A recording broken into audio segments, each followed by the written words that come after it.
El dictamen que está a discusión este día presenta características, compañeras y compañeros, que desafortunadamente son las constantes en el contenido y en el trámite de las iniciativas enviadas por el titular del Ejecutivo Federal a esta soberanía.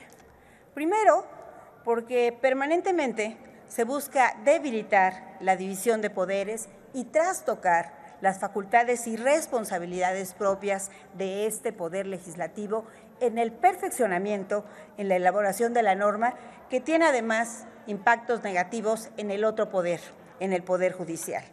Segundo, por la poca disposición para la deliberación suficiente, oportuna y sobre todo propositiva para mejorar e inclusive fortalecer los alcances de cualquier proyecto que trate de iniciativas enviadas por el Ejecutivo Federal.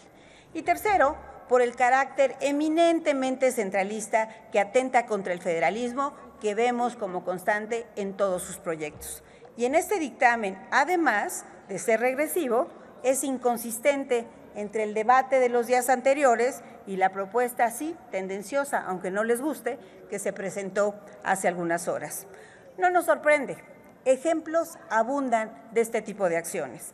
Recordemos, por ejemplo, el caso de la Ley Federal de Telecomunicaciones y Radiodifusión, cuando en agosto de 2022 diversas disposiciones fueron declaradas inválidas por sentencia de la Suprema Corte de Justicia de la Nación. En aquel momento, la Corte consideró en su resolución que no se respetó el derecho a la participación de todas las fuerzas políticas con representación parlamentaria, que se incumplieron las reglas mínimas tanto en las comisiones como en el pleno del órgano legislativo, que permitieran a las mayorías y a las minorías legislativas expresar y defender su opinión en un contexto democrático de deliberación política en condiciones de libertad e igualdad. El caso más reciente, compañeras y compañeros, fue la aprobación de hace apenas unas horas de las leyes secundarias en materia electoral. Fue una más de estas iniciativas con dispensa de trámite, sin oportunidad de análisis en las comisiones, dictámenes sin cumplir plazos previstos en el reglamento, reuniones extraordinarias para atender trámites de carácter ordinario, incluso en el extremo, iniciativas como la de hoy de tener personalísima dedicatoria. Adicionalmente, es frecuente la poca apertura y disposición para incorporar propuestas de la oposición, de la sociedad civil, de especialistas y de la academia, convocados en distintos ejercicios de Parlamento abierto, sí, siempre numerosos, pero desafortunadamente muy poco efectivos. Estas, entre otras, son algunas de las razones por las que en el Grupo Parlamentario del PRI votaremos en contra del dictamen a discusión, porque refleja inconsistencias, incongruencias, objetivos ocultos o quizá ya no tan ocultos a los que habré de referirme.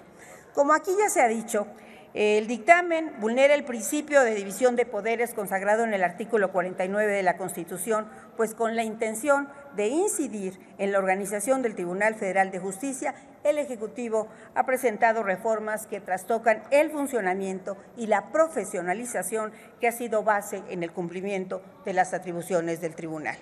Cabe destacar, por cierto, que las reformas al artículo 43 pretende acotar, diciendo con quien me antecedió en el uso de la voz, la atribución del Senado de la República para designar a las y los magistrados de la Sala Regional y de la Sala Especializada en materia de responsabilidades administrativas y los magistrados supernumerarios. ¿Por qué?